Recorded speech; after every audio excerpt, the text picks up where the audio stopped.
It's time to cross the incredible divide from the ANU up to the University of Canberra. Yes! We have both kinds of people in this room tonight. Isn't it amazing? Diversity. Now, and because our University of Canberra person is so talented, I'm going to give him an improv challenge. In your speech, I want you to follow up from Pele's talk. I want you to mention sheep, Wolverine, and David Attenborough. Kyle Hemming!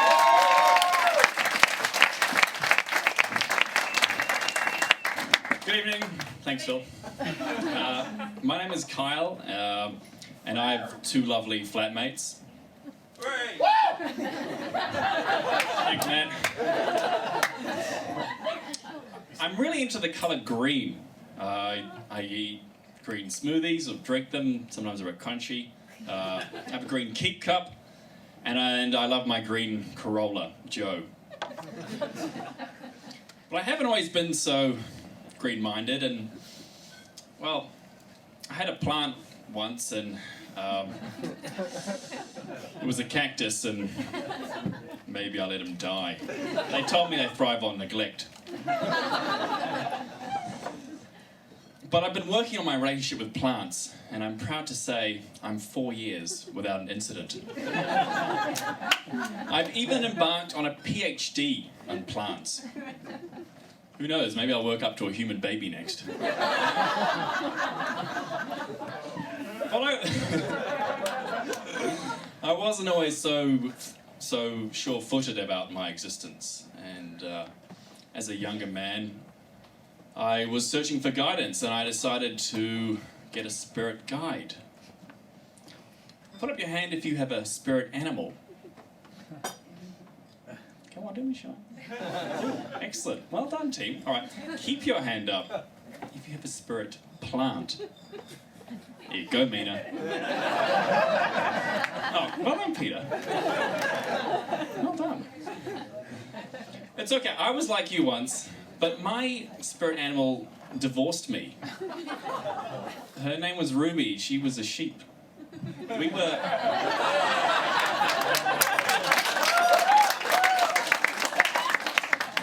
We were really good friends, and that was all.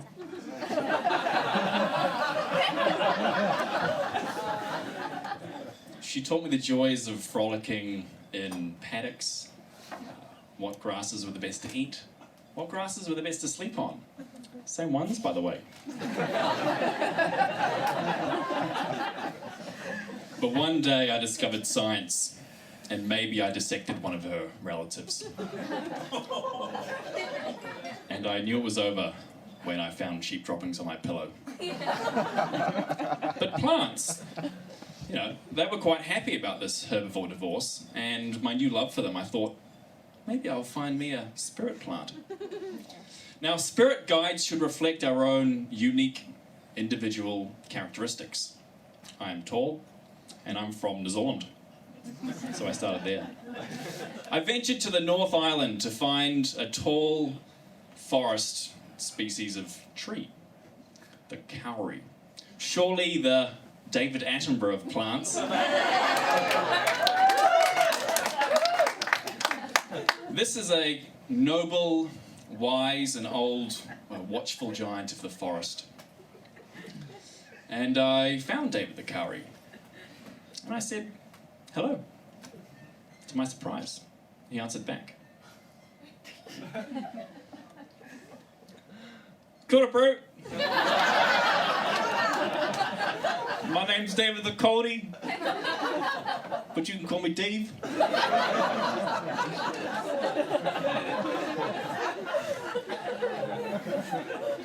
Hey, Dave, are you my spirit plant?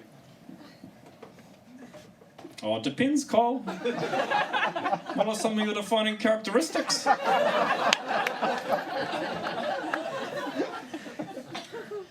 like to cook. Possums? My neighbour Remy was eaten by a possum. No, I'm not that into possums, TB. Can't kind of into vegetables. Vegetables, Cole? You mean plants? Did you eat my neighbour Remy? No, look, I didn't eat your neighbour. Look, it's morally alright to eat plants. It's really hard to compare morally inspired diets with a plant.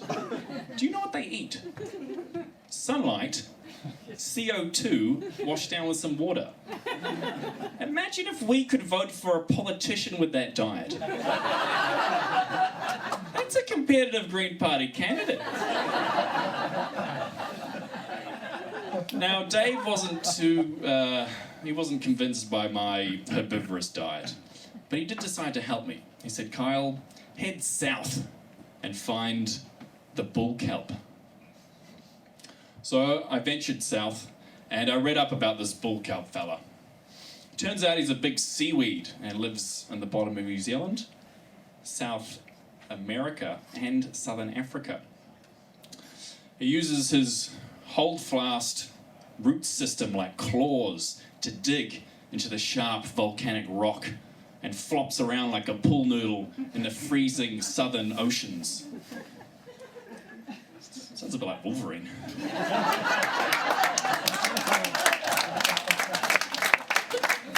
And if dislodged, it's going to be smashed into 1,000 pieces and float through the ocean for months at a time, waiting to sink his claws into offshore lands. Like me, he likes to travel. He's also the playground for seal pups, and I love dogs, so I thought, maybe he's the one. I could feel the icy winds pinch my cheeks like an enthusiastic grandma. I knew I was close. And I saw him thrashing about in the waves. I could hear him too. Yeah, take that, punk wave. Honestly, he sounds like Wolverine. Hey, I heard that. I'm Wolverine. That hot Aussie stole my name. Hey, Wolverine, are you my spirit plant? Nah, mate, I've given up that life. I'm an X-Men. Tor.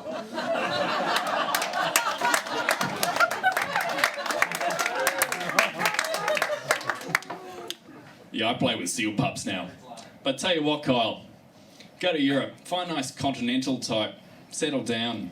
And if you don't, hug a tree and post it on Facebook. No one will know the difference.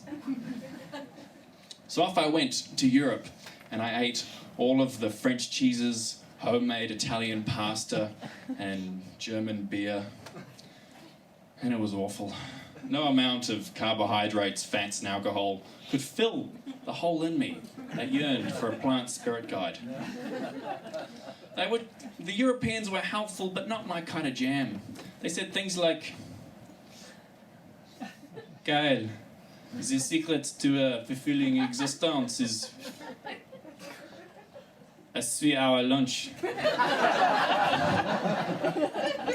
Or, Kyle, you need more efficient time management skills. Or worse. Kyle, I'm not a European pine. I'm a British pine.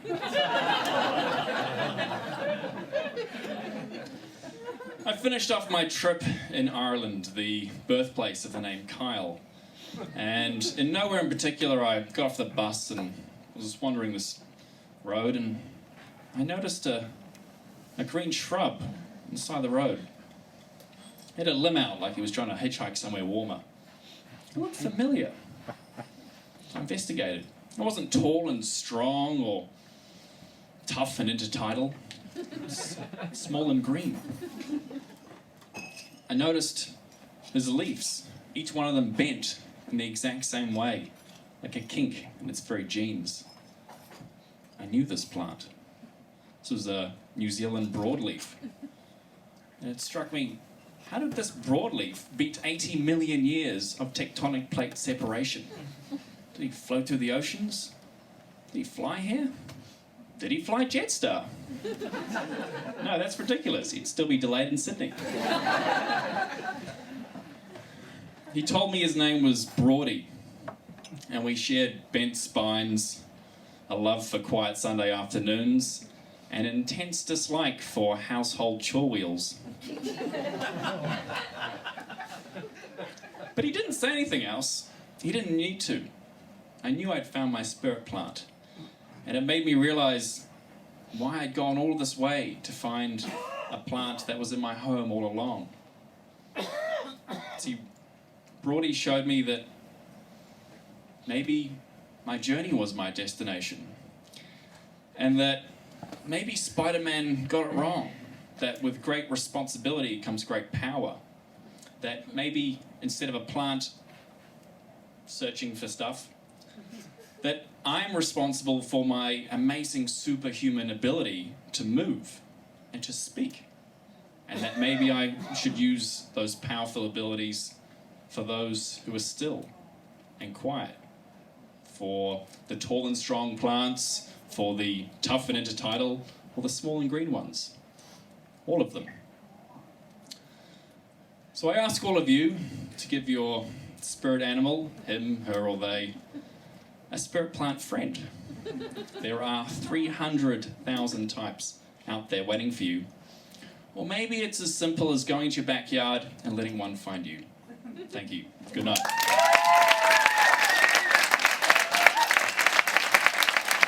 Kyle Hemming!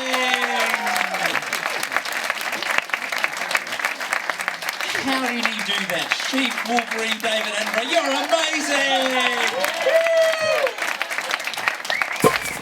amazing!